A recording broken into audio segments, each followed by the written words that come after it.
राष्ट्रीय ध्वजारोहण गारद के सजीले जवान रवाना हो रहे हैं समारोह स्थल से। इसमें शामिल थल सेना का प्रतिनिधित्व इस बार किया प्रथम गोरखा राइफल्स ने, क्योंकि 5वीं बटालियन जिसमें भाग ले रही थी। इसकी स्थापना 1942 में धर्मशाला में की गई थी और सभी को प्रतीक्षा प्रधानमंत्री महोदय के उद्बोधन की।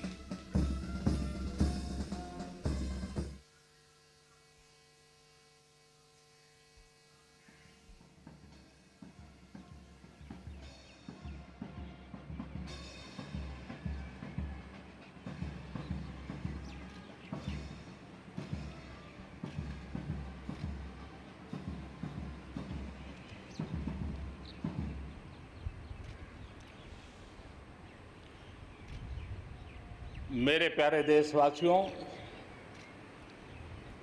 आज़ादी के इस पावन पर्व की सभी देशवासियों को बधाई और बहुत बहुत शुभकामनाएं।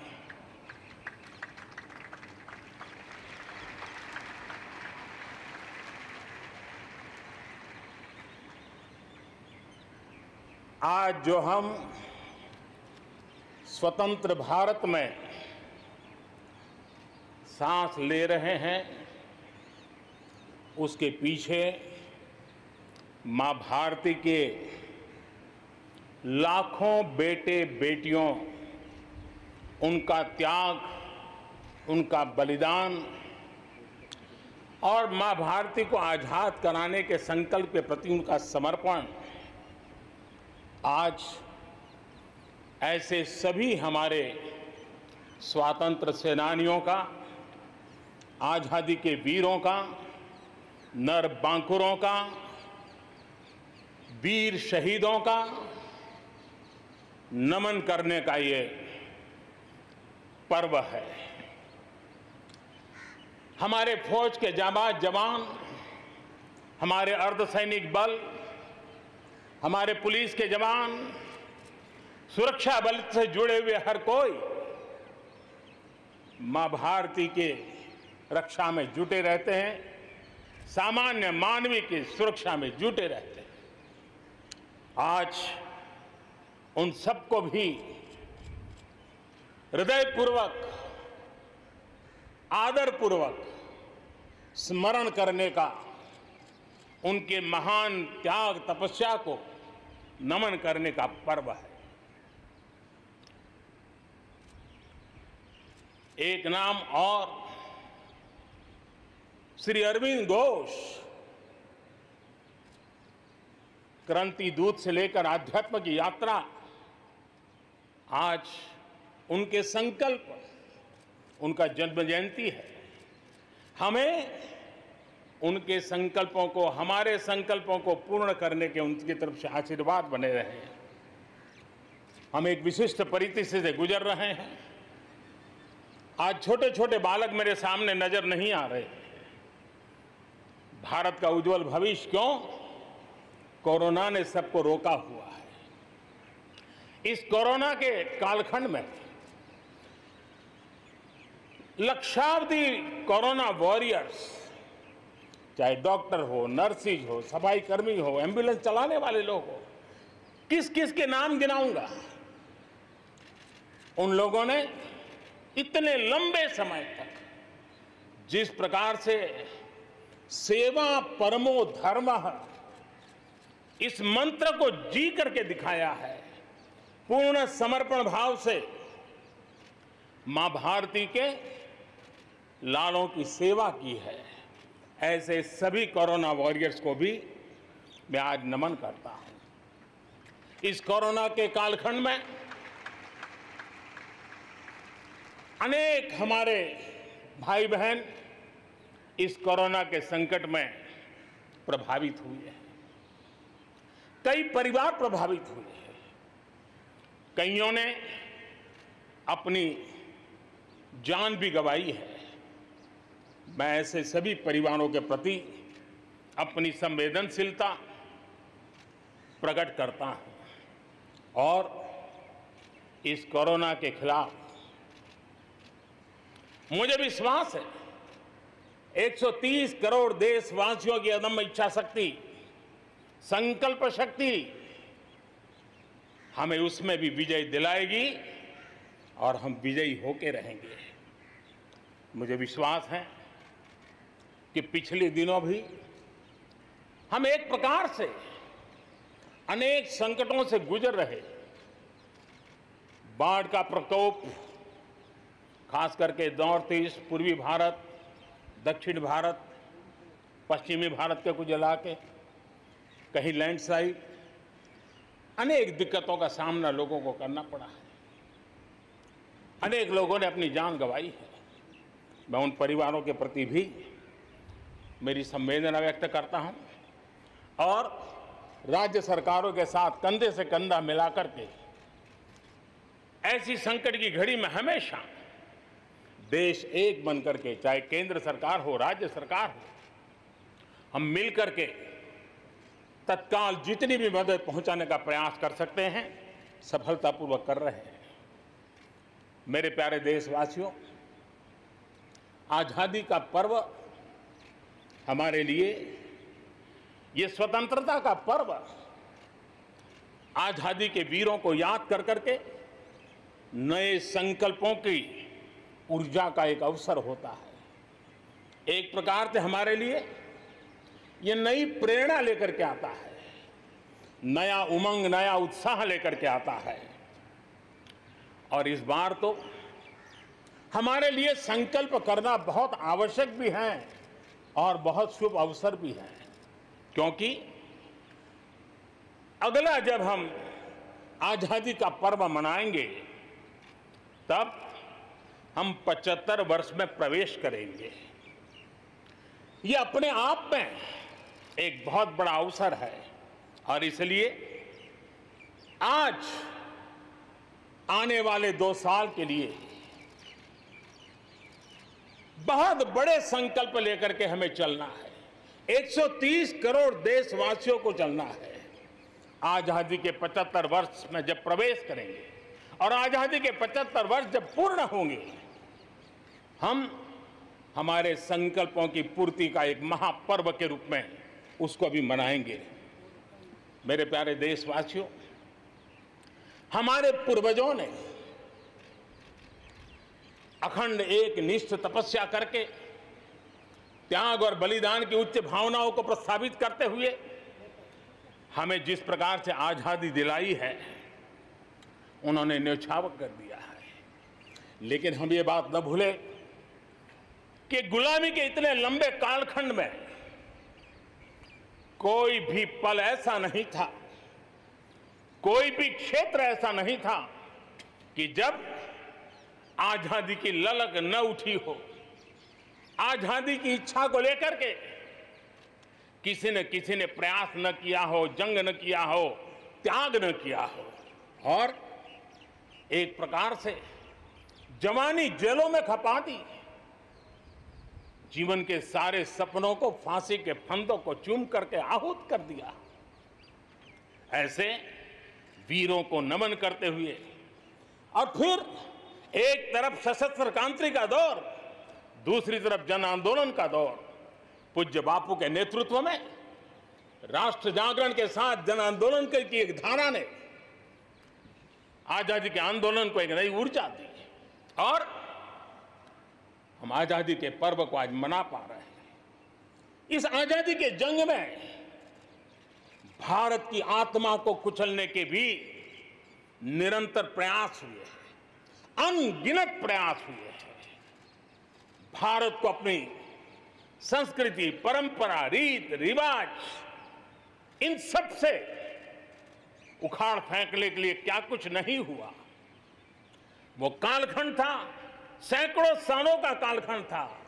शाम दाम दंड भेद सब कुछ अपने चरम पर था और कुछ लोग तो ये मान के चलते थे कि हम तो यावत चंद्र दिवाकरो यहां पर राज करने के लिए आए हैं।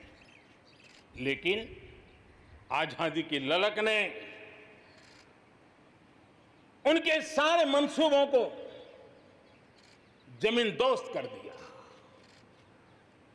उनकी सोच थी कि इतना बड़ा विशाल देश, अनेक राजे रजवाड़े, भांति भांति की बोलियां, पहनवेश, खान पान, अनेक भाषाएं, इतनी विविधताओं के कारण बिखरा हुआ देश कभी एक होकर के आजादी का जंग लड़ नहीं सकता है। लेकिन इस देश की प्राण शक्ति वो पहचान नहीं पाए। अंतर्भूत जो प्राण शक्ति है, एकता का सूत्र जो हमें सबको बांध करके रखा हुआ है, उसने आजादी के उस पर्व में पूरी ताकत के साथ जब वो मैदान में आया तो देश आजादी के जंग में विजयी हुआ। हम ये भी जानते हैं कि वो कालखंड था, विस्तारवाद की सोच वालों ने दुनिया में जहां भी फैल सकते के फैलने का प्रयास किया, अपने झंडे गाड़ने की कोशिश की। लेकिन भारत का आजादी का आंदोलन दुनिया के अंदर भी एक प्रेरणा का पुंज बन गया, दिव्य स्तंभ बन गया और दुनिया में भी आजादी की ललक जगी। और जो लोग विस्तारवाद के अंधी दौड़ में लगे हुए थे, अपने झंडे गाड़ने में लगे थे, उन्होंने अपने इस मंसूबों को, विस्तारवाद के मंसूबों को पार करने के लिए दुनिया को दो महाविश्व युद्ध में झोंक दिया, मानवता को तहस नहस कर दिया, जिंदगियां तबाह कर दी, दुनिया को तबाह कर दिया।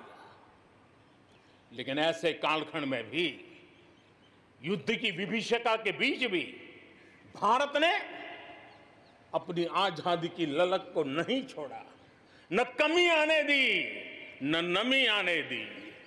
देश बलिदान करने की जरूरत पड़ी, बलिदान देता रहा, कष्ट झेलने की जरूरत पड़ी, कष्ट झेलता रहा, जन आंदोलन खड़ा करने की जरूरत पड़ी, जन आंदोलन खड़ा करता रहा।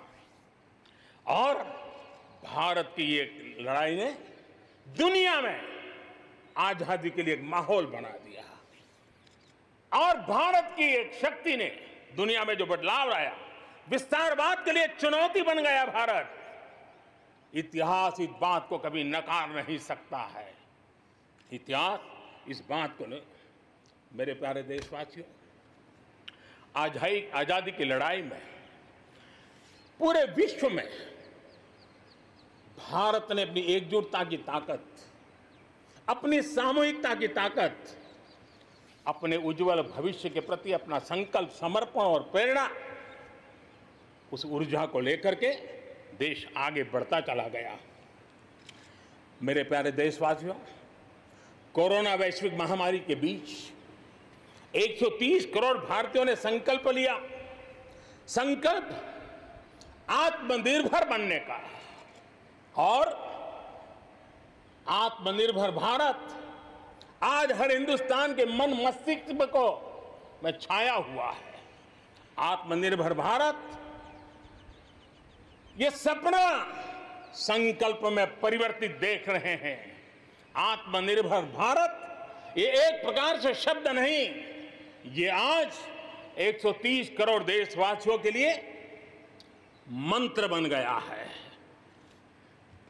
हम जानते हैं, जब मैं आत्मनिर्भर की बात करता हूं, हम में से जो भी 25-30 साल की उम्र से ऊपर होंगे, उन सबने अपने परिवार में अपने माता पिता या अपने बुजुर्गों से सुना होगा कि भाई बेटे बेटी अब 20 साल 21 साल के हो गए हो, अब अपने पैरों पे खड़े हो जाओ। 20-21 साल में भी परिवार संतानों से अपने पैरों पर खड़े होने की अपेक्षा करता है। हम तो आजादी के 75 वर्ष के एक कदम दूर है, तब हमारे लिए भी भारत जैसे देश को अपने पैरों पर खड़ा होना अनिवार्य है। आत्मनिर्भर बनना अनिवार्य है। जो परिवार के लिए आवश्यक है, वो देश के लिए भी आवश्यक है। और इसलिए, और मुझे विश्वास है, भारत इस सपने को चरितार्थ करके रहेगा। और उसका कारण मेरे देश के नागरिकों के सामर्थ्य पर मुझे यकीन है। मुझे मेरे देश की प्रतिभा पर गर्व है। मुझे देश के युवाओं में, देश की मातृशक्ति में, हमारी महिलाओं में अप्रतिम सामर्थ्य जो है उस पर मेरा भरोसा है। मेरा हिंदुस्तान की सोच, हिंदुस्तान का अप्रोच, इस पर विश्वास है। और इतिहास गवाह है कि भारत एक बार ठान लेता है तो भारत करके रहता है।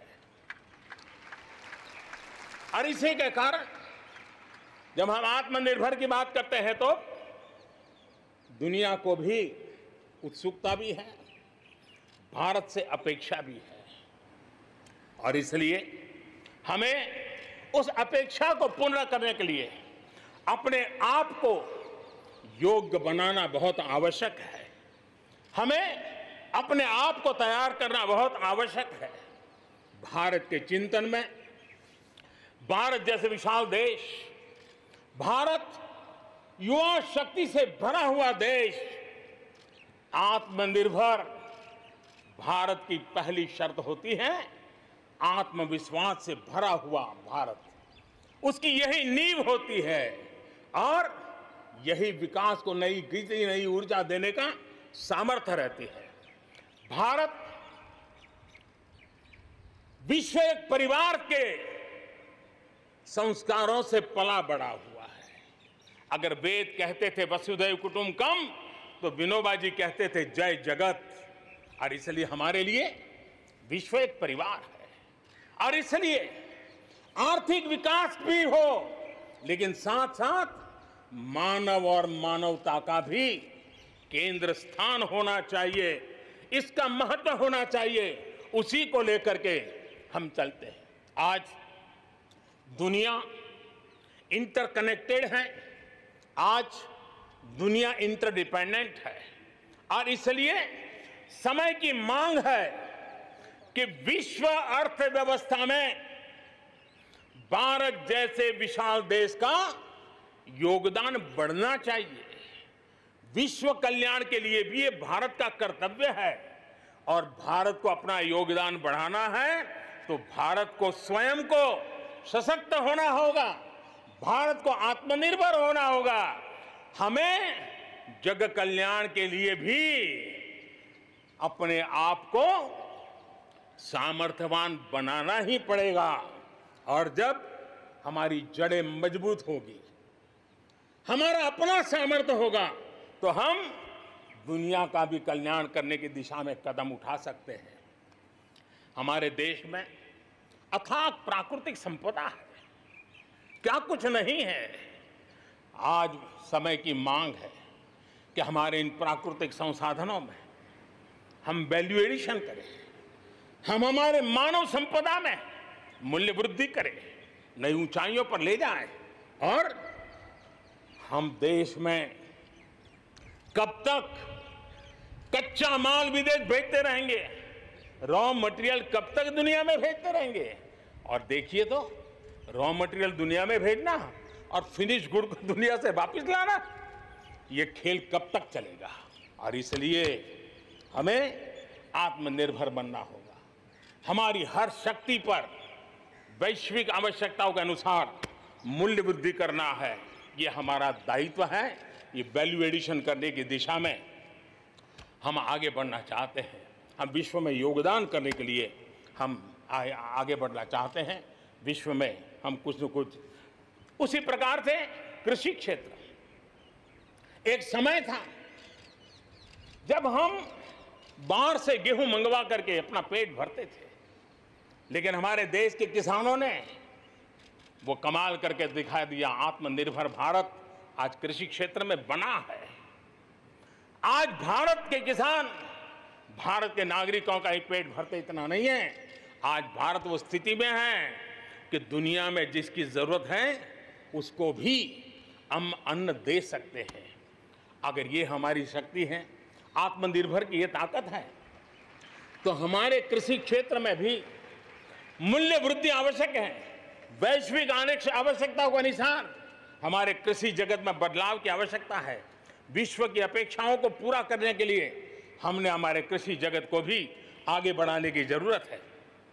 आज देश अनेक नए कदम उठा रहा है और इसलिए अब आप देखिए स्पेस सेक्टर में हमने खुला कर दिया, देश के युवाओं को अवसर मिला है। हमने कृषि क्षेत्र को कानूनों से मुक्त कर दिया, बंधनों से मुक्त कर दिया। हमने आत्मनिर्भर बनाने का प्रयास किया हुआ है। जब भारत स्पेस सेक्टर में ताकतवर बनता है तो पड़ोसियों को जरूर उसका लाभ होता है। जब आप ऊर्जा के क्षेत्र में पावरफुल होते हैं तो जे देश अपना अंधेरा मिटाना चाहता है, भारत उसमें मदद कर सकता है। देश के जब हेल्थ सेक्टर का इंफ्रास्ट्रक्चर आत्मनिर्भर हो जाता है तो विश्व के अनेक देशों को टूरिज्म के रूप में, हेल्थ डेस्टिनेशन के रूप में भारत उनकी पसंदीदा बन सकता है। और इसलिए हमें आवश्यक है कि हम भारत में बने सामान की पूरी दुनिया में वाहवाही कैसी हो। और एक जमाना था हमारे देश में जो चीजें बनती थी, हमारे स्किल मैन पावर के द्वारा जो काम होता था, उसकी दुनिया में बहुत वाहवाही होती थी, इतिहास गवाह है। हमें जब आत्मनिर्भर की बात करते हैं तब सिर्फ इंपोर्ट कम करना इतना ही हमारी सोच नहीं है। जब आत्मनिर्भर की बात करते हैं तब हमारी ये जो कौशल्य है, हमारा जो ह्यूमन रिसोर्स का सामर्थ्य है, जब चीजें बाहर से आने लगती हैं तो उसका वो सामर्थ्य खत्म होता चला जाता है, पीढ़ी दर पीढ़ी वो नष्ट हो जाता है। हमें हमारे उस सामर्थ्य को बचाना भी है, बढ़ाना भी है, कौशल्य को बढ़ाना है, क्रिएटिविटी को बढ़ाना है और उसको लेकर के हमें आगे बढ़ना है। हमें स्किल डेवलपमेंट की दिशा में बल देना है। आत्मनिर्भर भारत के लिए, हमारे सामर्थ्य को बढ़ाने के लिए मेरे प्यारे देशवासियों, मैं जानता हूं जब मैं आत्मनिर्भर की बात करता हूं तब अनेक आशंकाएं प्रकट भी की जाती हैं। मैं इस बात को मानता हूं कि आत्मनिर्भर भारत के लिए लाखों चुनौतियां हैं और जब विश्व स्पर्धा के मोड़ में हो तब तो चुनौतियां बढ़ भी जाती हैं। लेकिन देश के सामने अगर लाखों चुनौतियां हैं तो देश के पास करोड़ों समाधान देने वाले शक्ति भी है, मेरे देशवासी भी हैं जो समाधान का सामर्थ्य देते हैं। अब देखिए कोरोना के संकट काल में हमने देखा कि बहुत सी चीजों के लिए हम कठिनाइयों में हैं, हमें दुनिया से लाना है, दुनिया दे नहीं पा रही थी। हमारे देश के नौजवानों ने, हमारे देश के उद्यमियों ने, हमारे देश के उद्योग जगत के लोगों ने बीड़ा उठा लिया। जिस देश में N95 नहीं बनता था बनने लगे, PPE नहीं बनता था बनने लग गए, वेंटिलेटर नहीं बनता था बनने लग गए। देश की आवश्यकताओं की तो पूर्ति हुई, लेकिन दुनिया में एक्सपोर्ट करने की हमारी ताकत बन गई। दुनिया की जरूरत थी आत्मनिर्भर भारत दुनिया को कैसे मदद कर सकता है, आज हम इसमें हम देख सकते हैं। और इसलिए विश्व की भलाई में भी भारत का योगदान करना ये दायित्व बनता है और उसलिए भी हमें उसी प्रकार से बहुत हो चुका है। आजाद भारत की मानसिकता क्या होनी चाहिए? आजाद भारत की मानसिकता होनी चाहिए वोकल फॉर लोकल। हमारे जो स्थानीय उत्पाद है उसका हमने गौरवगान करना चाहिए। हम अपनी चीजों का गौरवगान नहीं करेंगे तो उसको अच्छा बनने का अवसर भी नहीं मिलेगा, उसकी हिम्मत नहीं बढ़ेगी। आइए हम मिलकर के संकल्प लें, आजादी के 75 साल के पर्व की ओर जब कदम रख रहे हैं तब वोकल फॉर लोकल का जीवन मंत्र बन जाए और हम मिलकर के भारत की उस ताकत को हम बढ़ावा दे दें। मेरे प्यारे देशवासियों, हमारा देश कैसी कैसी कमाल करता है, कैसे कैसे आगे बढ़ता है, इस बात को हम भली भांति समझ सकते हैं। कौन सोच सकता था कि कभी गरीबों के जनधन खाते में लाखों करोड़ों रुपए सीधे ट्रांसफर हो जाएंगे? कौन सोच सकता था कि किसानों की भलाई के लिए एपीएमसी जैसा एक्ट में इतने बदलाव हो जाएंगे?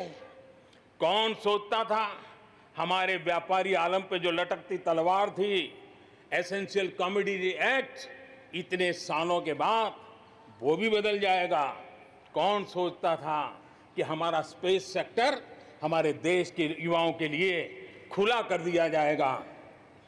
आज हम देख रहे हैं, राष्ट्रीय शिक्षा नीति हो, one nation one ration card की बात हो, वन नेशन वन ग्रिड की बात हो, वन नेशन वन टैक्स की बात हो, इंसॉल्वेंसी और बैंकरप्सी कोड उसकी बात हो, चाहे बैंकों को मर्जर करने का प्रयास हो, देश की सच्चाई बन चुकी है, देश की हकीकत है।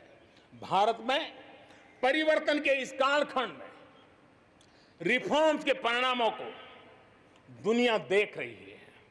एक के बाद एक दूसरे से जुड़े हुए हम जो रिफॉर्म्स कर रहे हैं उसको दुनिया बहुत बारीकी से देख रही है और उसी का कारण है बीते वर्ष भारत में एफडीआई में अब तक के सारे रिकॉर्ड तोड़ दिए। फॉरेन डायरेक्ट इन्वेस्टमेंट अब तक के सारे रिकॉर्ड तोड़ दिए। बीते वर्ष भारत में एफडीआई में 18% की वृद्धि हुई है, बढ़ोतरी हुई है। और इसलिए कोरोना काल में भी दुनिया की बड़ी बड़ी कंपनियां भारत की ओर रुख ले रही हैं।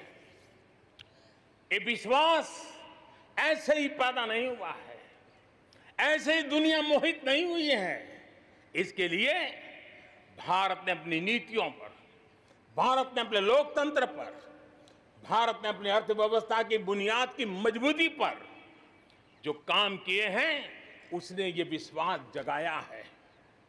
दुनिया भर के अनेक बिजनेस भारत को सप्लाई चेन के केंद्र के रूप में आज देख रहे हैं।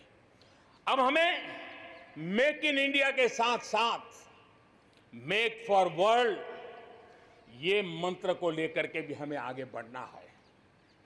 130 करोड़ देशवासियों का सामर्थ्य, जब एक ही समय में, जरा याद कीजिए पिछले कुछ दिन, और 130 करोड़ देशवासियों के सामर्थ्य के लिए गर्व कीजिए।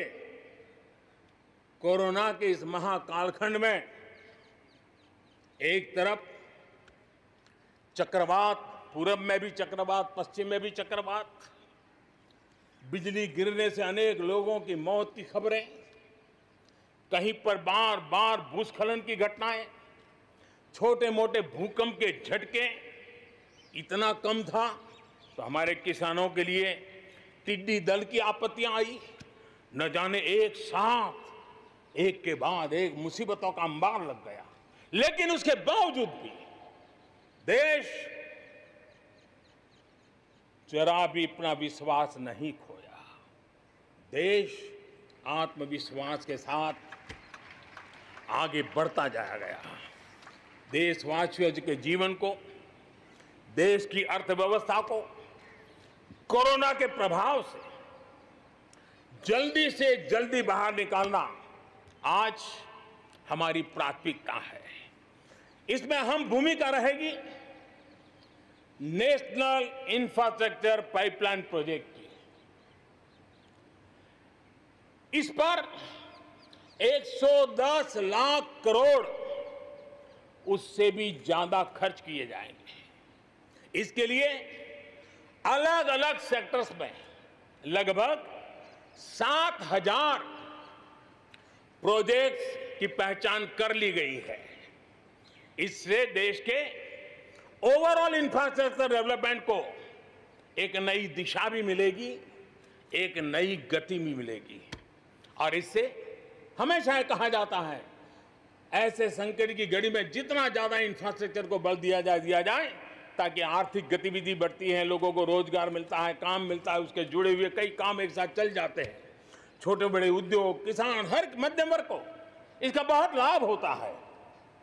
और आज मैं एक बात स्मरण करना चाहता हूं, जब अटल बिहारी वाजपेयी हमारे देश के प्रधानमंत्री थे, तब उन्होंने स्वर्णिम चतुर्भुज की एक बहुत बड़ी दूरगामी असर पैदा करने वाली योजना को प्रारंभ किया था और देश के रोड नेटवर्क के इंफ्रास्ट्रक्चर को नेक्स्ट जनरेशन पर ले गए थे। आज भी वो स्वर्णिम चतुर्भुज की तरफ देश बड़े गर्व से देख रहा है। हाँ, हमारा हिंदुस्तान बदल रहा है, देख रहा है। मेरे प्यारे देशवासियों, अटल जी ने अपने समय में एक काम किया, लेकिन अब हमें उसे आगे ले जाना है, हमें नई ओर ले जाना है। और अब हम साइलोज में नहीं चल सकते। हम इंफ्रास्ट्रक्चर को, रोड का रोड वाला काम करेगा, रेल का रेल में चला जाएगा, न रेल का रोड से संबंध, न रोड का रेल से संबंध, न एयरपोर्ट का पोर्ट से संबंध, न पोर्ट का एयरपोर्ट से संबंध, न रेलवे स्टेशन का बस से संबंध, बस स्टेशन से संबंध, न बस स्टेशन का रेलवे। ऐसी स्थिति नहीं चले। अब हमें सारा इंफ्रास्ट्रक्चर एक कॉम्प्रिहेंसिव हो, इंटीग्रेटेड हो, एक दूसरे के पूरक हो। रेल से रोड पूरक हो, रोड से सी पोर्ट पूरक हो, सी पोर्ट से पोर्ट पूरक हो।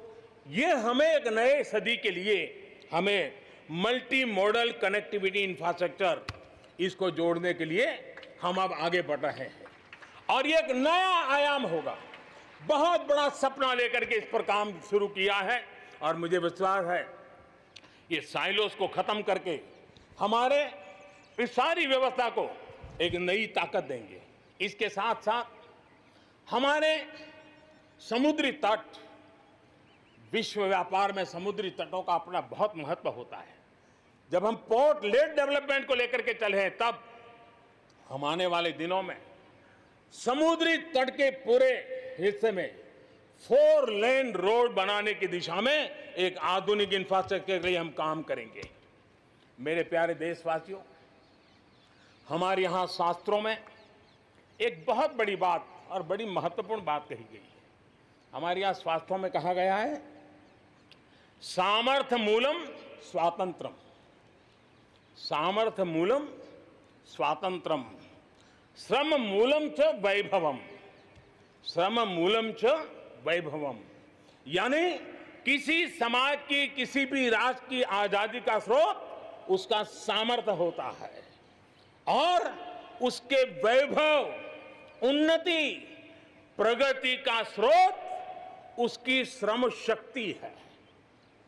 और इसलिए सामान्य नागरिक, शहर हो या गांव, उसकी मेहनत का कोई मुकाबला नहीं है।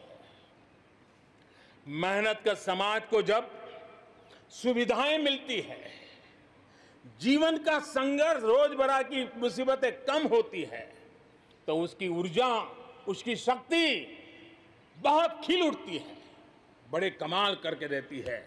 बीते 6 वर्षों में देश के मेहनतकश नागरिकों का जीवन बेहतर बनाने के लिए अनेक विविध कामों का सिलसिला चलाया गया है, अनेक अभियान चलाए गए हैं। आप देखिए, बैंक खाता हो, पक्के घर की बात हो, इतनी बड़ी मात्रा में शौचालय बनाने हो, हर घर में बिजली कनेक्शन पहुंचाना हो, माताओं बहनों को धुएं से मुक्त करने के लिए गैस का कनेक्शन देना हो, गरीब से गरीब को बीमा सुरक्षा देने का प्रयास हो, 5 लाख रुपए तक अच्छे से अच्छे अस्पताल में मुफ्त इलाज कराने के लिए आयुष्मान भारत योजना हो, राशन की दुकानों को टेक्नोलॉजी जोड़ने की बात हो, हर गरीब, हर व्यक्ति बिना किसी भेदभाव के पूरी पारदर्शिता के साथ उसको लाभ पहुंचाने में पिछले 6 साल ने बहुत अच्छी तरह प्रगति की है। कोरोना के संकट में भी इन व्यवस्थाओं में बहुत मदद मिली है। इस दौरान करोड़ों गरीब परिवारों को मुफ्त गैस सिलेंडर पहुंचना, राशन कार्ड हो या न हो, 80 करोड़ से ज्यादा मेरे देशवासियों को उनके घर का चूल्हा जलता रहे, 80 करोड़ देशवासियों को मुफ्त में अनाज पहुंचाने का काम हो, 90,000 करोड़ रुपए से ज्यादा सीधे बैंक खाते में पैसे ट्रांसफर हो। कुछ वर्ष पहले तो सोच भी नहीं सकते थे, कल्पना ही नहीं कर सकते थे कि दिल्ली 1 रुपया से 1 रुपया निकले और 100 के 100 पैसे गरीब के खाते में जमा हो जाए। ये पहले कभी सोचा भी नहीं जा सकता है। अपने ही गांव में रोजगार के लिए गरीब कल्याण रोजगार अभियान शुरू किया गया है। श्रमिक साथी खुद को रीस्किल करे, अपस्किल करे, इस पर विश्वास करते हुए, श्रम शक्ति पे भरोसा करते हुए, गांव के संसाधनों पर भरोसा करते हुए, हम वोकल फॉर लोकल को बल देते हुए, रीस्किल अपस्किल के द्वारा हम हमारे देश की श्रम शक्ति को, हमारे गरीबों को एम्पावर करने की दिशा में हम काम कर रहे हैं। शहर में हमारे जो श्रमिक हैं, क्योंकि आर्थिक गतिविधि का केंद्र शहर है, गांव से लोग दूर दूर से शहरों में आते हैं। स्ट्रीट वेंडर्स हो, रेडी पटरी वाले लोग हो, आज बैंकों से उनको सीधा पैसा देने की योजना चल रही है। लाखों लोगों ने इतने कम समय में, कोरोना के कालखंड में इसका फायदा उठाया है। अब उनको कहीं से ज्यादा ब्याज से खानगी स्तर पर पैसे लेने की जरूरत नहीं पड़ेगी, बैंक से वो अधिकार से अपने पैसे ले पाएगा। उसी प्रकार से जब शहर में हमारे श्रमिक आते हैं, उनको रहने की अगर अच्छी सुविधा मिल जाए तो उनकी कार्य क्षमता में भी बहुत बढ़ोतरी होती है। और इसी बात को ध्यान में रखते हुए शहर के अंदर उनके लिए हमने आवास की व्यवस्था की एक बहुत बड़ी योजना बनाई है, ताकि शहर के अंदर जब श्रमिक आएगा तो वो अपने काम के लिए मुक्त मन से, पूरे विश्वास के साथ आगे बढ़ पड़ेंगे। मेरे प्यारे देशवासियों, ये भी सही है कि विकास की इस यात्रा में भी हमने देखा है, जैसे समाज जीवन में कुछ तबके पीछे रह जाते हैं, गरीबी से बाहर निकल नहीं पाते हैं, वैसे राष्ट्र जीवन में भी कुछ क्षेत्र होते हैं, कुछ भूभाग होते हैं, कुछ इलाके होते हैं जो पीछे रह जाते हैं। आत्मनिर्भर भारत बनाने के लिए हमारे लिए संतुलित विकास बहुत आवश्यक है। और हमने 110 से ज्यादा आकांक्षी जिले आइडेंटिफाई किए हैं। उन 110 जिले जो एवरेज से भी पीछे हैं, उनको राज्य की और राष्ट्र की एवरेज तक ले आना है। सभी पैरामीटर में लेता है। वहां के लोगों को बेहतर शिक्षा मिले, वहां के लोगों को बेहतर स्वास्थ्य सुविधाएं मिले, वहां के लोगों को रोजगार के स्थानीय अवसर पैदा हो। और उसके लिए लगातार हमने इन 110 जिले जो हमारी विकास यात्रा में कहीं पीछे छूट गए हैं, उनको आगे ले जाने के लिए प्रयास कर रहे हैं।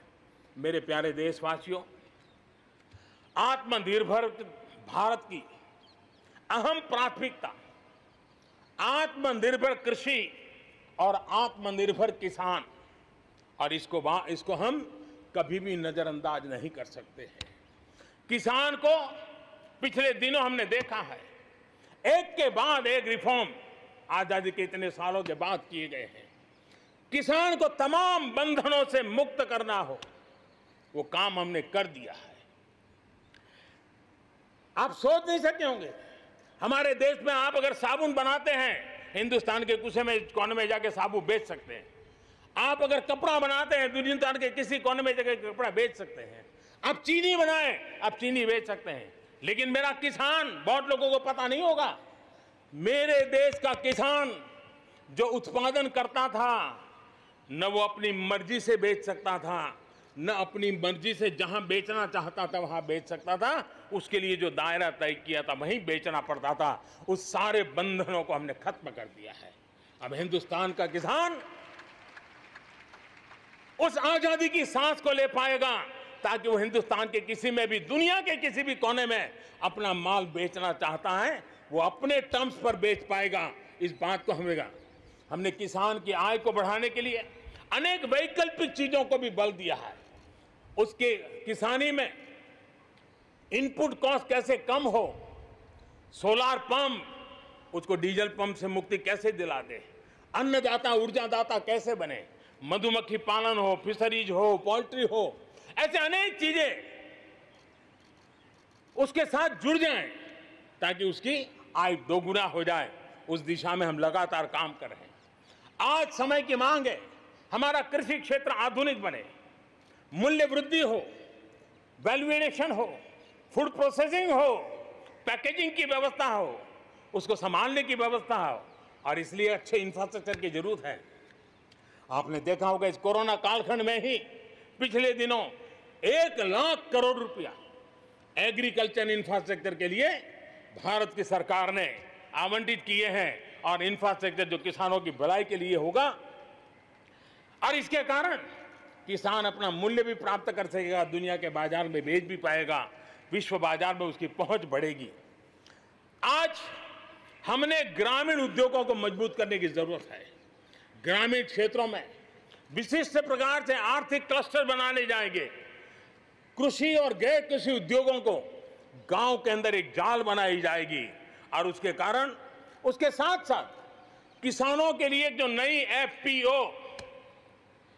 हमने बनाने का, किसान उत्पादक संघ बनाने का जो हमने कोशिश की है, वो अपने आप में एक बहुत बड़ा इकोनॉमिकल एम्पावरमेंट का काम करेगा। भाइयों बहनों, मैंने पिछली बार यहां पर जल जीवन मिशन की घोषणा की थी। आज उसको 1 साल हो रहा है। मैं आज गर्व से कह सकता हूं कि जो हमने सपना लिया है कि पीने का शुद्ध जल, नल से जल हमारे देशवासियों को मिलना चाहिए। स्वास्थ्य की समस्याओं का समाधान भी शुद्ध पीने के जल से जुड़ा हुआ होता है। अर्थव्यवस्था में भी उसका बहुत बड़ा योगदान होता है और उसको लेकर के जल जीवन मिशन शुरू किया। आज मुझे संतोष है कि प्रतिदिन हम 1 लाख से ज्यादा घरों में, हर दिन 1 लाख से ज्यादा घरों में जल पहुंचा रहे हैं, पाइप से जल पहुंचा रहे हैं और पिछले 1 साल में 2 करोड़ परिवारों तक हम जल पहुंचाने में यशस्वी हुए हैं।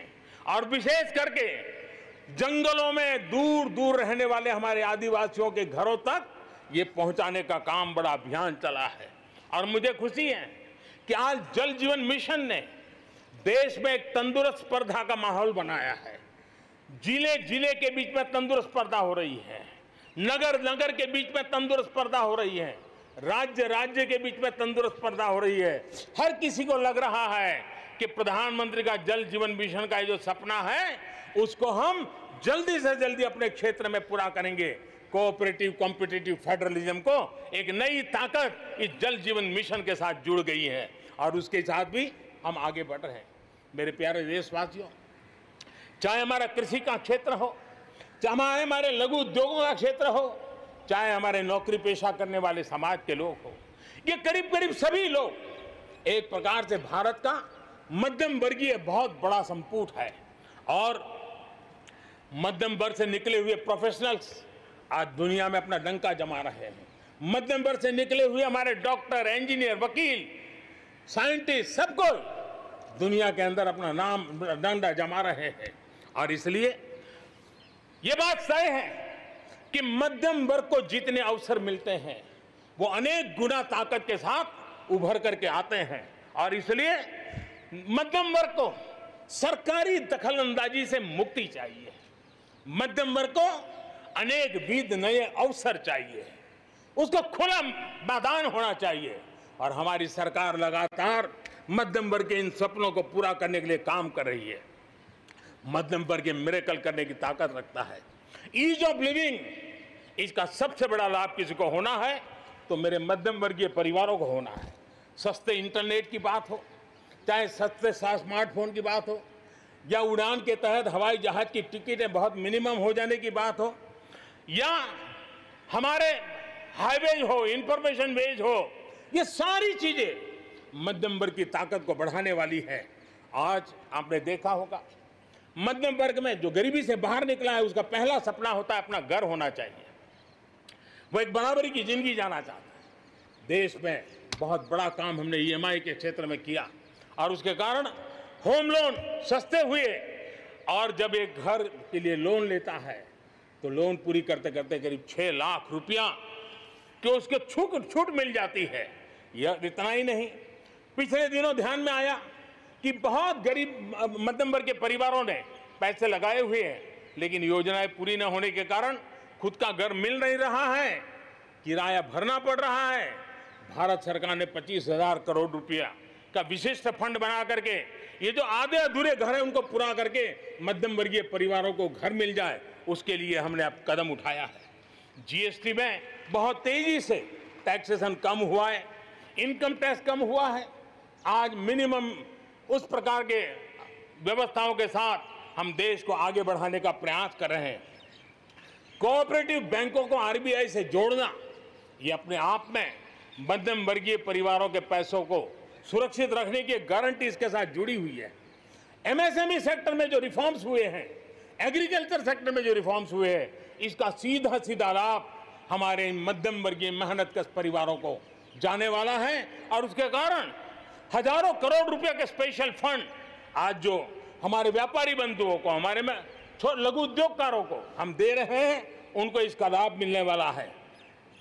आम भारतीय की शक्ति, उसकी ऊर्जा आत्मनिर्भर भारत अभियान का एक बहुत बड़ा आधार है। इस ताकत को बनाए रखने के लिए हर स्तर पर निरंतर काम जारी है।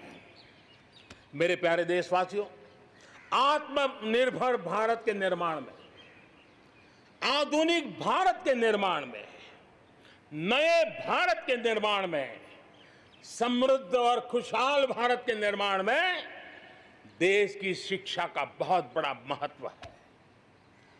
इसी सोच के साथ देश को 3 दशक के बाद नई राष्ट्रीय शिक्षा नीति देने में हम आज यशस्वी हुए हैं और हिंदुस्तान के हर कोने में इसकी स्वागत के समाचार एक नई ऊर्जा, नए विश्वास दे रहे हैं।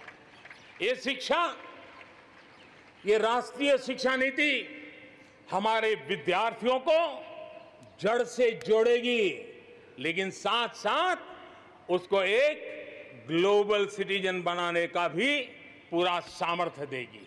वो जड़ों से जुड़ा होगा, लेकिन उसका सर आसमान की ऊंचाइयों को छूता होगा।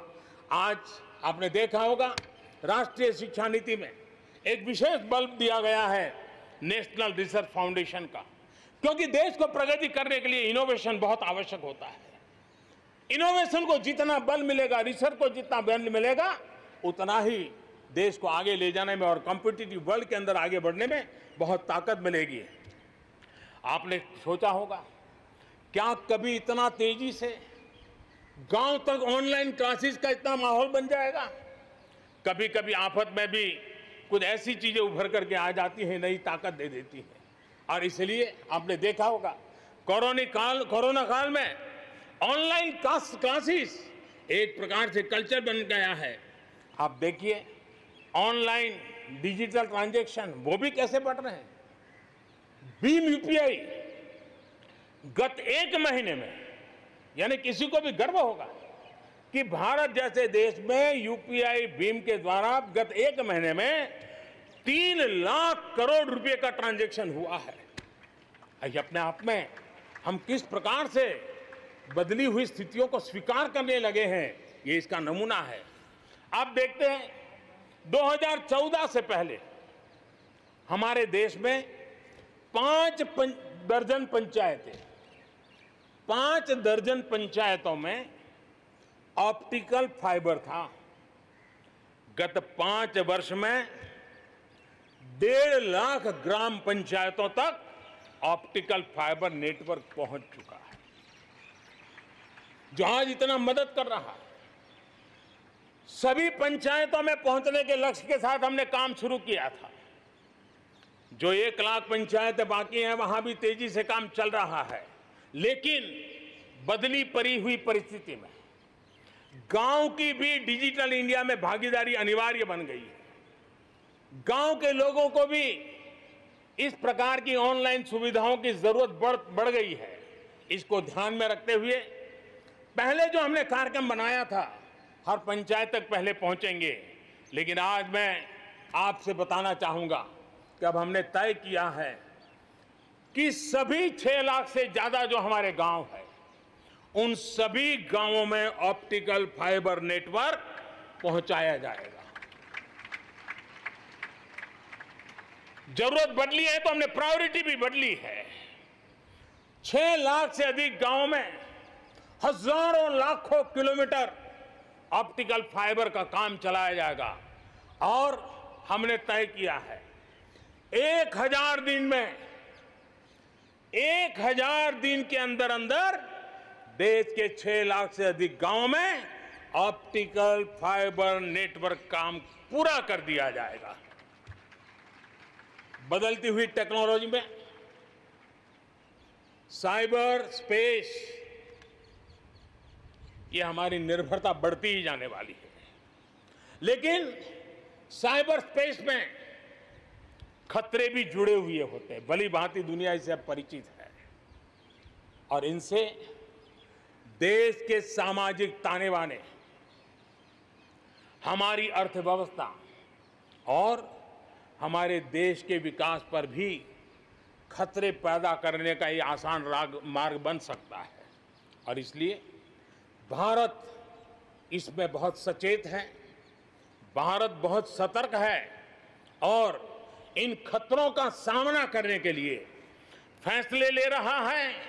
इतना ही नहीं, नई व्यवस्थाएं भी लगातार विकसित की जा रही है। बहुत ही अल्प समय में नई साइबर सुरक्षा रणनीति, इसका एक पूरा खाका देश के सामने आएगा। आने वाले समय में सब इकाइयों को जोड़ करके हम इस साइबर सिक्योरिटी के अंदर सबको एक साथ चलना पड़ेगा। उसके लिए आगे बढ़ने की रणनीति बनाएंगे। मेरे प्यारे देशवासियों, भारत में महिला शक्ति को जब जब भी अवसर मिले उन्होंने देश का नाम रोशन किया, देश को मजबूती दी है। महिलाओं को स्वरोजगार और रोजगार के समान अवसर देने के लिए आज देश प्रतिबद्ध है। आज भारत में महिलाएं अंडरग्राउंड कोयले की खदान में काम कर रही हैं, तो आज मेरे देश की बेटियां फाइटर प्लेन भी उड़ा करके आसमान की बुलंदियों को चूम रही है। आज भारत दुनिया के उन देशों में है जहां नौसेना और वायुसेना में महिलाओं को कॉम्बैट रोल में शामिल किया जा रहा है। गर्भवती महिलाओं को सैलरी के साथ 6 महीने की छुट्टी देने का फैसले की बात हो, हमारे देश की महिलाएं जो 3 तलाक के कारण पीड़ित रहती थी, वैसी हमारी मुस्लिम बहनों को मुक्ति दिलाने, आजादी दिलाने का काम हो, महिलाओं के आर्थिक सशक्तिकरण की बात हो। 40 करोड़ जो जनधन खाते खोले गए हैं, उसमें 22 करोड़ खाते हमारी बहनों के हैं। कोरोना काल में करीब 30,000 करोड़ रुपए इन बहनों के खाते में जमा कर दिए गए हैं। मुद्रा लोन 25 करोड़ के करीब मुद्रा लोन दिए गए, उसमें 70% मुद्रा लोन लेने वाली हमारी माताएं बहनें हैं। प्रधानमंत्री आवास योजना के तहत जो खुद का घर मिल रहा है, उसमें अधिकतम रजिस्ट्री भी महिलाओं के नाम हो रही है। मेरे प्यारे देशवासियों, गरीब बहन बेटियों की बेहतर स्वास्थ्य की भी चिंता ये सरकार लगातार कर रही है। हमने जन औषधि केंद्र के अंदर 1 रुपये में सैनिटरी पैड पहुंचाने के लिए एक बहुत बड़ा काम किया। 6000 जन औषधि केंद्रों में पिछले थोड़े से समय में ही करीब 5 करोड़ से ज्यादा सैनिटरी पैड हमारी इन गरीब महिलाओं तक पहुंच चुके हैं। बेटियों में कुपोषण खत्म हो, उनकी शादी की सही आयु क्या हो, इसके लिए हमने कमेटियां बना की रचना की है। उसका रिपोर्ट आते ही बेटियों की शादी की उम्र के बारे में भी उचित फैसले लिए जाएंगे। मेरे प्यारे देशवासियों, इस कोरोना के सेक्टर में कालखंड में हेल्थ सेक्टर की तरफ ध्यान जाना बहुत स्वाभाविक है, और इसलिए आत्मनिर्भर की सबसे बड़ी सीख हमें हेल्थ सेक्टर ने इस संकट के काल में सिखा दी है, और उस लक्ष्य में प्राप्त करने के लिए हमें आगे भी बढ़ना है। अब देखिए, कोरोना के समय, उसके पूर्व हमारे देश में सिर्फ एक लैब थी टेस्टिंग के लिए। आज 1400 लैब्स का नेटवर्क है, हिंदुस्तान के हर कोने में फैला हुआ है। जब कोरोना का संकट आया तो एक दिन में सिर्फ 300 टेस्ट हो पाते थे। इतने कम समय में हमारे लोगों ने वो शक्ति दिखा दी है कि आज हर दिन 7 लाख से ज्यादा टेस्ट हम कर पाए। कहाँ 300 से शुरू किया था और कहाँ हम 7 लाख तक पहुंच गए। देश में नए एम्स, नए मेडिकल कॉलेज का निर्माण, आधुनिकीकरण की दिशा में निरंतर प्रयास ये हम कर रहे हैं। 5 साल में MBBS, MD में 45,000 से ज्यादा स्टूडेंट्स के लिए सीटों की बढ़ोतरी की गई है। गांव में 1.5 लाख से ज्यादा वेलनेस सेंटर, और उसमें से करीब 1/3 तो ऑलरेडी कार्यरत हो गए हैं, जिन्होंने इस कोरोना में बहुत बड़ी मदद की है। कोरोना के काल में वेलनेस सेंटर्स की भूमिका ने गांव की बहुत बड़ी मदद की है। हेल्थ सेक्टर में आज से एक बहुत बड़ा अभियान शुरू होने जा रहा है और उसमें टेक्नोलॉजी का भी बहुत बड़ा रोल रहेगा। आज से नेशनल डिजिटल हेल्थ मिशन उसका भी आरंभ किया जा रहा है। भारत के हेल्थ सेक्टर में ये एक नई क्रांति ले आएगा। इलाज में आने वाली परेशानियां कम करने के लिए टेक्नोलॉजी का बहुत सुविचारित रूप से उपयोग होगा। प्रत्येक भारतीय को हेल्थ आईडी दी जाएगी। ये हेल्थ आईडी प्रत्येक भारतीय के स्वास्थ्य खाते की तरह काम करेगी।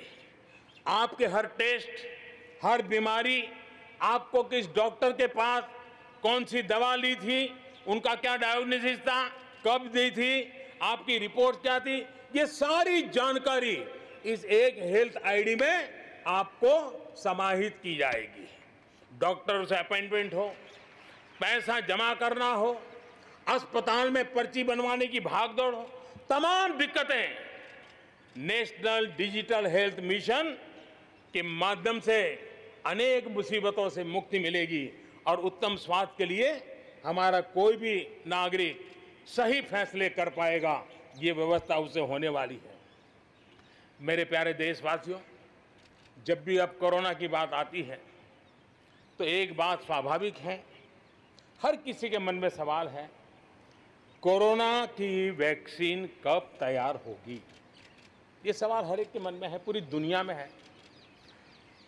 मैं आज देशवासियों को कहना चाहूंगा, देश के हमारे वैज्ञानिकों की प्रतिभा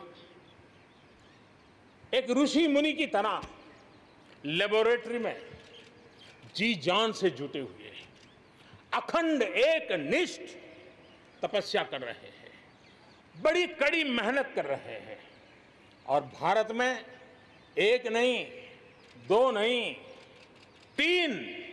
तीन वैक्सीन उसके टेस्टिंग के अलग अलग चरण में है। वैज्ञानिकों से जब हरी झंडी मिल जाएगी, बड़े पैमाने पर प्रोडक्शन होगा और उसकी तैयारियां भी पूरी तरह रेडी हैं और तेजी से प्रोडक्शन के साथ वैक्सीन हर भारतीय तक कम से कम समय में कैसे पहुंचे, उसका खाका भी तैयार है, उसका रूपरेखा भी तैयार है। मेरे प्यारे देशवासियों, हमारे देश में अलग अलग जगहों पर विकास की तस्वीर अलग अलग है। कुछ क्षेत्र बहुत आगे हैं, कुछ क्षेत्र बहुत पीछे हैं। ये असंतुलन आत्मनिर्भर भारत के सामने एक महत्वपूर्ण चुनौती मैं मान सकता हूं और इसलिए जैसा मैंने प्रारंभ में कहा, 110 आकांक्षी जिलों पर हम बल दे रहे हैं, उसको विकास की बराबरी लाना चाहते हैं। हम विकास के इकोसिस्टम बनाना, कनेक्टिविटी को सुधारना, ये हमारी प्राथमिकता है। अब आप देखिए, हिंदुस्तान का पश्चिमी भाग और हिंदुस्तान को मध्य से देखिए, हिंदुस्तान का पूर्वी भाग, पूर्वी उत्तर प्रदेश हो, बिहार हो, बंगाल हो, नॉर्थ ही हो, उड़ीसा हो, ये सारे हमारे क्षेत्र अपार संपदा है, प्राकृतिक संपदा के भंडार है। यहाँ के लोग सामर्थ्यवान है, शक्तिवान है, प्रतिभावान है, लेकिन अवसरों के अभाव में ये क्षेत्र हमारे असंतुलन रहा है और इसलिए हमने अनेक नए कदम उठाए। ईस्टर्न डेडिकेटेड फ्रेट कॉरिडोर हो, पूर्व में गैस पाइपलाइन से जोड़ने की बात हो, नए रोड रेल का इंफ्रास्ट्रक्चर खड़ा करना हो, वहां नए पोर्ट बनाने हो, यानी एक प्रकार से पूरा डेवलपमेंट के लिए जो इंफ्रास्ट्रक्चर का खाका होना चाहिए, बड़ा होलिस्टिक तरीके से विकसित हम कर रहे हैं ताकि हमारे क्षेत्र भी विकास की दिशा में। उसी प्रकार से लेह लद्दाख करगिल जम्मू कश्मीर एक क्षेत्र, एक प्रकार से इस क्षेत्र को 1 वर्ष पूर्व 370 से आजादी मिल चुकी है, 1 साल पूरा हो चुका है। ये 1 साल जम्मू कश्मीर के एक नई विकास यात्रा का बड़ा महत्वपूर्ण पड़ाव है। ये 1 साल वहां महिलाओं को, दलितों को मूलभूत अधिकारों को देने वाला कालखंड रहा है। ये हमारे शरणार्थियों को गरिमापूर्ण जीवन का भी 1 साल रहा है। विकास का लाभ गांव और गरीब तक पहुंचाने के लिए बैक टू विलेजेस जैसे विशेष अभियान चलाए जा रहे हैं। आयुष्मान योजना को बेहतरीन तरीके से आज जम्मू कश्मीर लद्दाख के क्षेत्र में उपयोग किया जा रहा है। मेरे प्यारे देशवासियों, लोकतंत्र की मजबूती, लोकतंत्र की सच्ची ताकत हमारी चुनी हुई स्थानीय इकाइयों में है। हम सभी के लिए गर्व की बात है कि जम्मू कश्मीर में स्थानीय इकाइयों के जनप्रतिनिधि सक्रियता और संवेदनशीलता के साथ विकास के नए युग को आगे बढ़ा रहे हैं। मैं उनके वहीं के सभी पंच सरपंचों को हृदय से बहुत बहुत बधाई देता हूं विकास यात्रा में उनकी सक्रिय भागीदारी के लिए। जम्मू कश्मीर में डिलिमिटेशन की प्रक्रिया चल रही है। सुप्रीम कोर्ट के निवृत्त न्यायमूर्ति के नेतृत्व में डिलिमिटेशन का काम चल रहा है और जल्दी से डिलिमिटेशन का काम पूरा होते ही भविष्य में वहां चुनाव हो, जम्मू कश्मीर के एमएलए हो, जम्मू कश्मीर के मंत्रीगण हो, जम्मू कश्मीर के मुख्यमंत्रीगण हो, नई ऊर्जा के साथ विकास के मार्ग पर आगे बढ़ें। इसके लिए देश प्रतिबद्ध भी है और प्रयासरत भी है। लद्दाख को केंद्र शासित प्रदेश बना करके बरसों पुरानी जो उनकी मांग थी, उनकी आकांक्षा थी, उस आकांक्षा को हमने पूर्ण करने का, उनको सम्मानित करने का एक बहुत बड़ा काम किया है। हिमालय की ऊंचाइयों में बसा लद्दाख विकास के नए शिखर की ओर आगे बढ़ रहा है। अब सेंट्रल यूनिवर्सिटी वहां पर बन रही है, नए रिसर्च सेंटर बन रहे हैं, होटल मैनेजमेंट के कोर्सेज वहां चल रहे हैं। बिजली के लिए 7,500 मेगावाट के सोलर पार्क के निर्माण की योजना बन रही है। लेकिन मेरे प्यारे देशवासियों, लद्दाख की कई विशेषता हैं। उन विशेषताओं को हमें संभालना भी है, संवारना भी है। और जैसे सिक्किम ने, हमारे नॉर्थ ईस्ट में सिक्किम ने अपनी एक ऑर्गेनिक स्टेट की पहचान बनाई है, वैसे ही लद्दाख, लेह, करगिल, ये पूरा क्षेत्र हमारे देश के लिए कार्बन न्यूट्रल इकाई के रूप में उसकी पहचान बना सकता है। और इसके लिए भारत सरकार वहां के नागरिकों के साथ मिलकर के एक नमूना रूप, प्रेरणा रूप कार्बन न्यूट्रल और वो भी विकास का मॉडल, वहां की आवश्यकताओं की पूर्ति वाला मॉडल, उस दिशा में हम आगे बढ़ रहे हैं। मेरे प्यारे देशवासियों, भारत ने दिखाया है कि पर्यावरण के साथ संतुलन रखते हुए भी तेज विकास संभव है। आज भारत वन वर्ल्ड, वन सन, वन ग्रिड के विजन के साथ पूरी दुनिया में को खास करके सूर्य ऊर्जा के क्षेत्र में प्रेरित कर रहा है। रिन्यूएबल एनर्जी के उत्पादन के मामले में आज भारत दुनिया के 5 टॉप देशों में अपनी जगह बना चुका है। प्रदूषण के समाधान को लेकर भारत सजग भी है और भारत सक्रिय भी है। स्वच्छ भारत अभियान हो, धुआं मुक्त रसोई गैस की व्यवस्था हो, एलईडी बल्ब का अभियान हो, सीएनजी आधारित ट्रांसपोर्टेशन की व्यवस्था हो, इलेक्ट्रिक मोबिलिटी के लिए प्रयास हो, हम कोई कसर नहीं छोड़ रहे हैं। पेट्रोल से प्रदूषण को कम करने के लिए इथेनॉल उत्पादन को बढ़ाने पर और उसके इस्तेमाल पर बल दिया जा रहा है। 5 साल पहले हमारे देश के अंदर इथेनॉल की क्या स्थिति थी? 5 साल पहले हमारे देश में 40 करोड़ लीटर उत्पादन होता था। आज 5 साल में 5 गुना हो गया और आज 200 करोड़ लीटर इथेनॉल हमारे देश में बन रहा है, जो पर्यावरण के लिए बहुत उपयोगी हो रहा है। मेरे प्यारे देशवासियों, देश के 100 शहरों में, चुने हुए 100 शहरों में प्रदूषण कम करने के लिए हम एक होलिस्टिक अप्रोच के साथ, एक इंटीग्रेटेड अप्रोच के साथ, एक जन भागीदारी के साथ, आधुनिक टेक्नोलॉजी का उपयोग भरपूर करते हुए हम उसे प्रदूषण कम करने की दिशा में एक मिशन मोड में काम करने वाले हैं। मेरे प्यारे देशवासियों, भारत इस बात को गर्व से कह सकता है, भारत उन बहुत कम देशों में से एक है जहां जंगलों का विस्तार हो रहा है। अपनी बायोडायवर्सिटी के संरक्षण और संवर्धन के लिए भारत पूरी तरह संवेदनशील है। हम लोगों ने सफलतापूर्वक प्रोजेक्ट टाइगर, प्रोजेक्ट एलिफेंट हमने सफलतापूर्वक आगे बढ़ाया है। हमारे यहाँ टाइगर की आबादी बढ़ी है। अब आने वाले दिनों में एशियाटिक लायन, प्रोजेक्ट लायन की शुरुआत हो रही है और उसमें प्रोजेक्ट लायन भारतीय शहरों की रक्षा, सुरक्षा, आवश्यक इंफ्रास्ट्रक्चर और विशेष करके उनके लिए जो आवश्यक होता है स्पेशल प्रकार का हेल्थ इंफ्रास्ट्रक्चर, उस पर भी काम किया जाएगा और प्रोजेक्ट लाइन पर बल दिया जाएगा।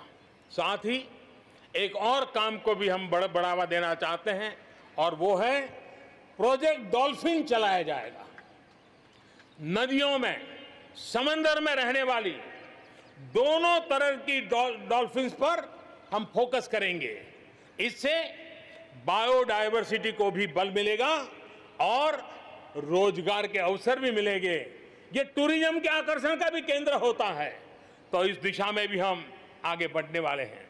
मेरे प्यारे देशवासियों, जब हम एक असाधारण लक्ष्य को लेकर के असाधारण यात्रा पर निकलते हैं तो रास्ते में चुनौतियों की भरमार होती है और चुनौतियां भी असामान्य होती है। इतनी आपदाओं के बीच ही सीमा पर भी देश के सामर्थ्य को चुनौती देने के दुष्प्रयास हुए हैं, लेकिन एलओसी से लेकर एलएसी तक देश की संप्रभुता पर जिस किसी ने आंख उठाई, देश की सेना ने, हमारे वीर जवानों ने उसका उसी की भाषा में जवाब दिया है।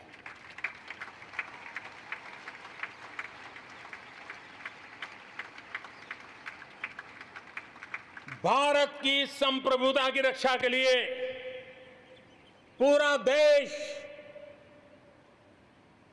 एक जोश से भरा हुआ है, संकल्प से प्रेरित है और सामर्थ्य पर अटूट श्रद्धा के साथ आगे बढ़ रहा है। इस संकल्प के लिए हमारे वीर जवान क्या कर सकते हैं, देश क्या कर सकता है, ये लद्दाख में दुनिया ने देख लिया है।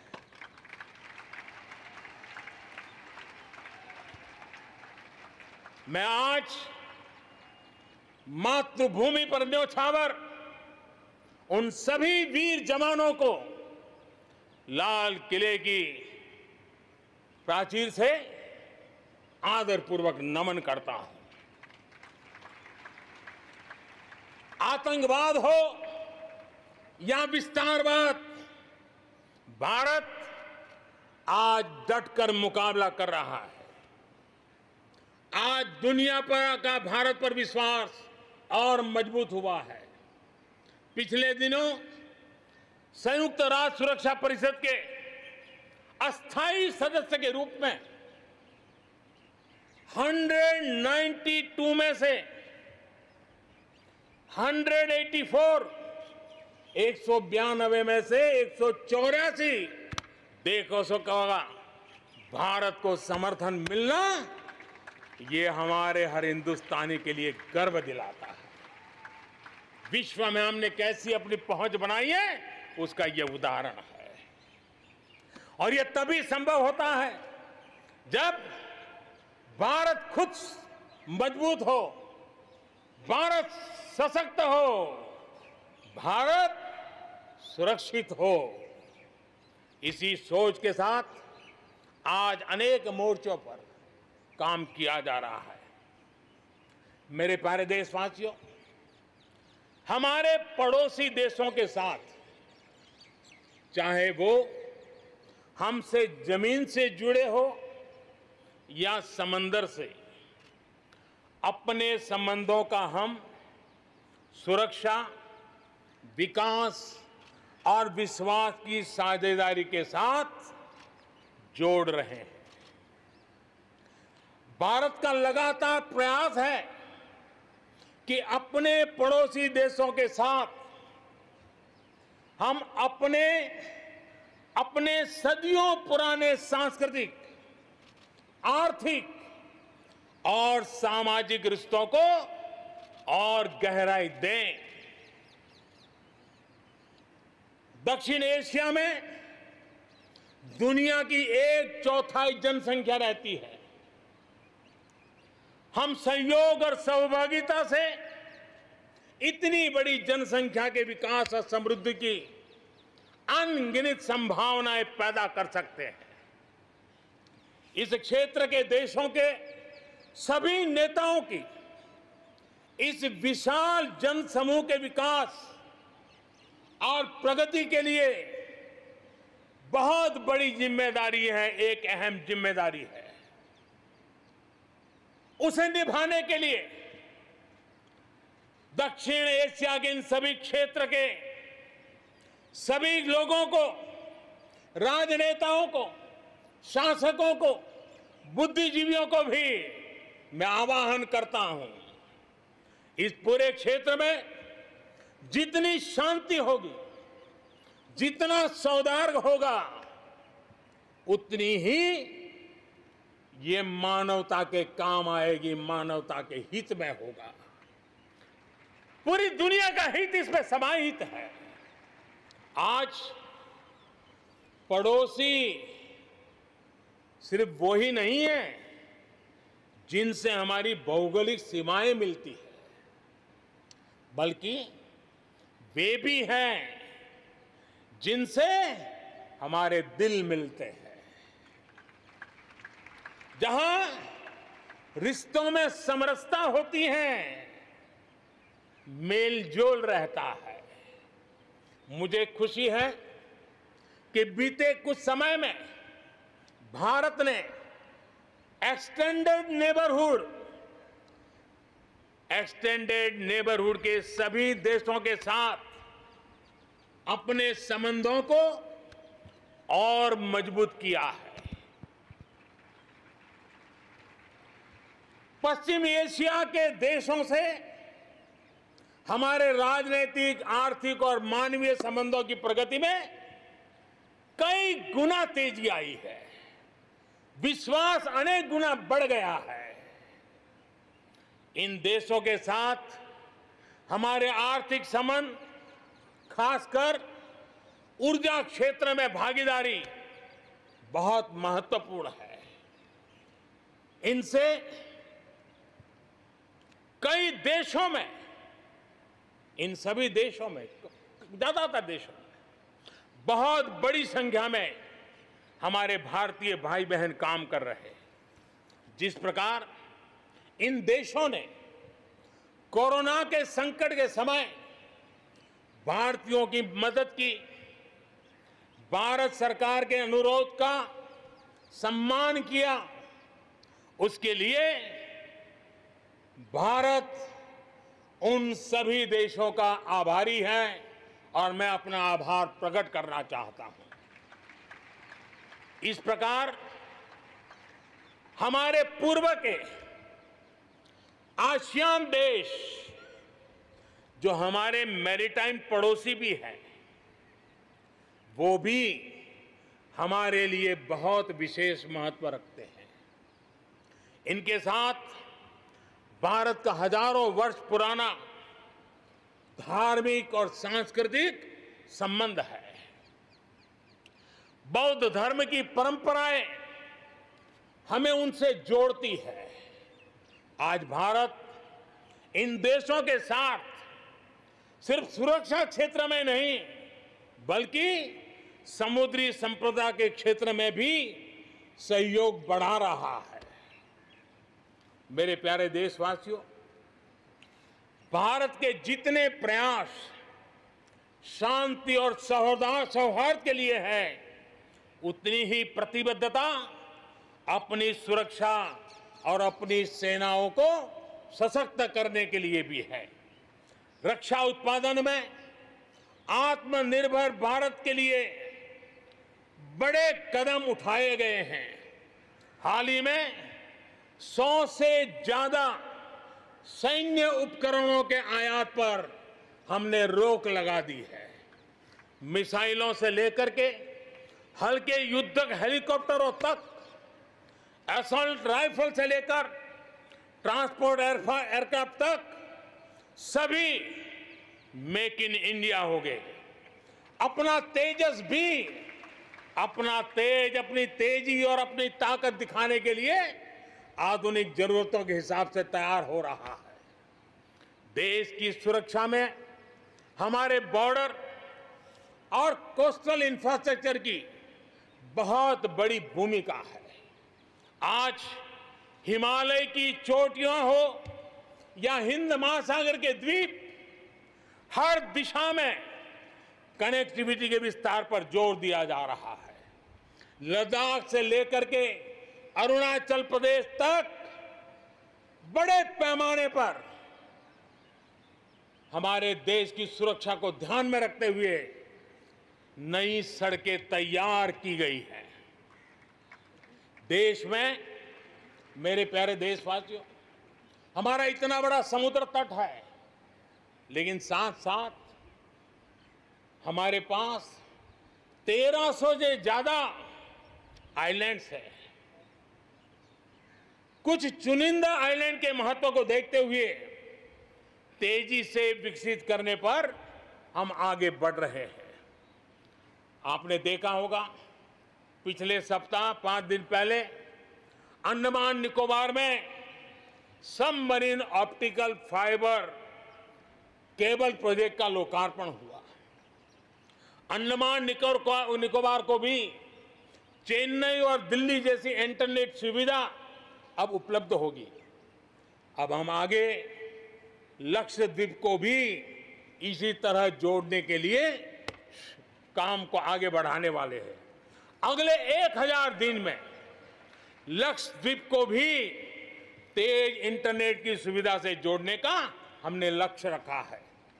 बॉर्डर और कोस्टल एरिया के युवाओं के विकास, उसको भी सुरक्षा को केंद्र में रखते हुए विकास के मॉडल की दिशा में हम आगे बढ़ रहे हैं। और उसमें एक कदम, एक बड़ा अभियान हम शुरू कर रहे हैं। हमारे जो बॉर्डर इलाके हैं, हमारे जो कोस्टल इलाके हैं, वहाँ के करीब 173 डिस्ट्रिक्ट हैं जो किसी न किसी देश की सीमा या समुद्री तट से जुड़े हुए हैं।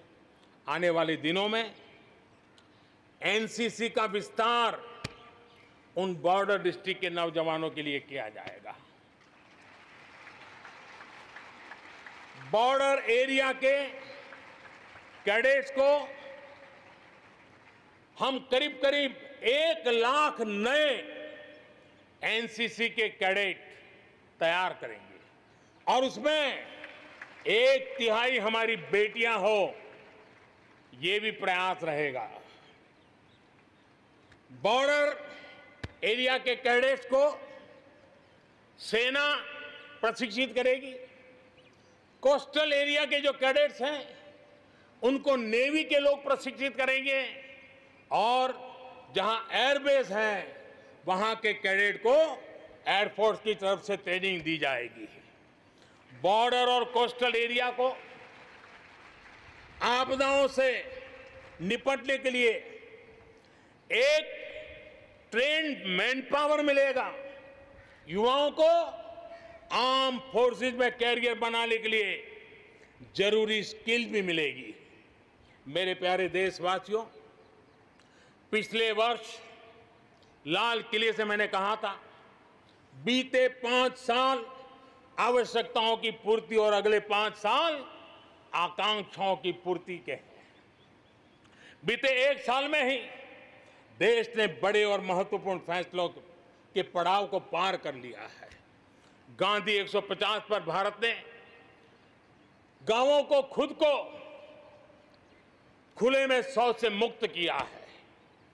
आस्था की वजह से प्रताड़ित शरणार्थियों को नागरिकता देने का कानून, दलितों, पिछड़ों, ओबीसी के लिए, एससी, एसटी, ओबीसी के लिए आरक्षण के अधिकार को बढ़ाने की बात हो, असम और त्रिपुरा में ऐतिहासिक शांति समझौता हो, फौज की सामूहिक शक्ति को और प्रभावी बनाने के लिए चीफ ऑफ डिफेंस स्टाफ की नियुक्ति हो, करतारपुर साहिब कॉरिडोर का रिकॉर्ड समय में निर्माण हो। देश ने इतिहास बनाया, इतिहास बदले देखा, असाधारण काम करके दिखाया। 10 दिन पूर्व अयोध्या में भगवान राम के भव्य मंदिर का निर्माण शुरू हुआ। राम जन्मभूमि के सदियों पुराने विषय का शांतिपूर्ण समाधान हो चुका है। देश के लोगों ने जिस संयम के साथ और समझदारी के साथ आचरण किया है, व्यवहार किया है, यह अभूतपूर्व है और भविष्य के लिए हमारे लिए प्रेरणा का कारण है। शांति, एकता और सद्भावना, यही तो आत्मनिर्भर भारत की ताकत बनने वाली है। यही मेलजोल, यही सद्भाव भारत के उज्जवल भविष्य की गारंटी है। इसी सद्भाव के साथ हमें आगे बढ़ना है। विकास में के इस महायज्ञ में हर हिंदुस्तानी को अपनी कुछ न कुछ आहुति देनी है। इस दशक में भारत नई नीति और नई रीति के साथ ही आगे बढ़ेगा। जब साधारण से काम नहीं चलेगा, अब होती है चलती का वक्त अब चला गया। हमें दुनिया में किसी से कम नहीं, हम सबसे ऊपर रहने का प्रयास करेंगे और इसलिए हम सर्वश्रेष्ठ उत्पादन, सर्वश्रेष्ठ ह्यूमन रिसोर्सेज, सर्वश्रेष्ठ गवर्नेंस, हर चीज में सर्वश्रेष्ठ के लक्ष्य को लेकर के आजादी के 75 साल के लिए हमें आगे बढ़ना है। हमारी पॉलिसीज, हमारे प्रोसेस, हमारे प्रोडक्ट्स, सब कुछ उत्तम से उत्तम हो, बेस्ट हो, तभी एक भारत श्रेष्ठ भारत की परिकल्पना साकार होगी। आज हमें फिर से संकल्प लेने की जरूरत है। ये संकल्प आजादी के लिए बलिदान देने वालों के सपनों को पूरा करने का हो। ये संकल्प 130 करोड़ देशवासियों के लिए हो। ये संकल्प हमारी आने वाली पीढ़ियों के लिए हो, उनके उज्जवल भविष्य के लिए हो। ये संकल्प आत्मनिर्भर भारत के लिए हो। हमें शपथ लेनी होगी, हमें प्रतिज्ञा करनी होगी। हम आयात को कम कम से कम करने की दिशा में योगदान करेंगे। हम अपने लघु उद्योगों को सशक्त करेंगे। हम सब लोकल के लिए वोकल बनेंगे और हम ज्यादा इनोवेट करेंगे। हम एम्पावर करेंगे अपने युवाओं को, महिलाओं को, आदिवासियों को, दिव्यांगों को, दलितों को, गरीबों को, गांव को, पिछड़ों को, हर किसी को। आज भारत ने असाधारण गति से असंभव को संभव किया है। इसी इच्छा शक्ति, इसी लगन, इसी जज्बे के साथ प्रत्येक भारतीय को आगे बढ़ना है। वर्ष 2022 हमारी आजादी के 75 वर्ष का पर्व अब बस आ ही गया है। हम एक कदम दूर है। हमें दिन रात एक कर देना है। 21वीं सदी का ये तीसरा दशक हमारे सपनों को पूरा करने का दशक होना चाहिए।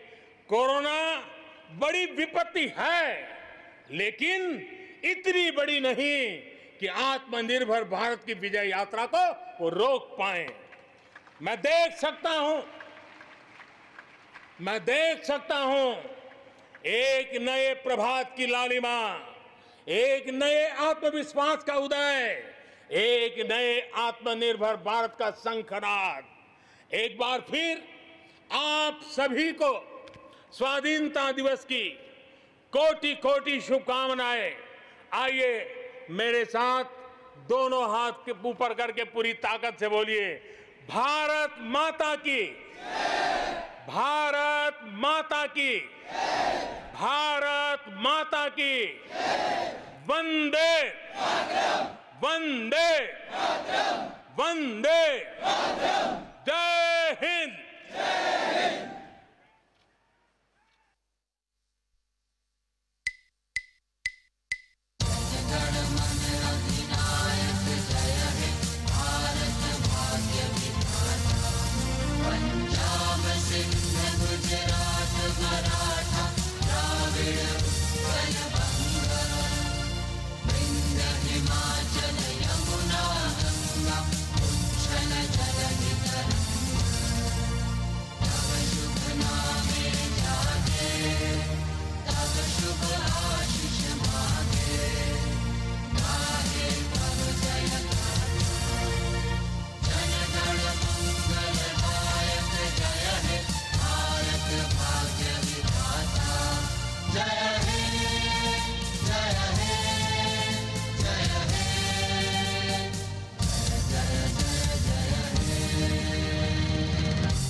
कोटि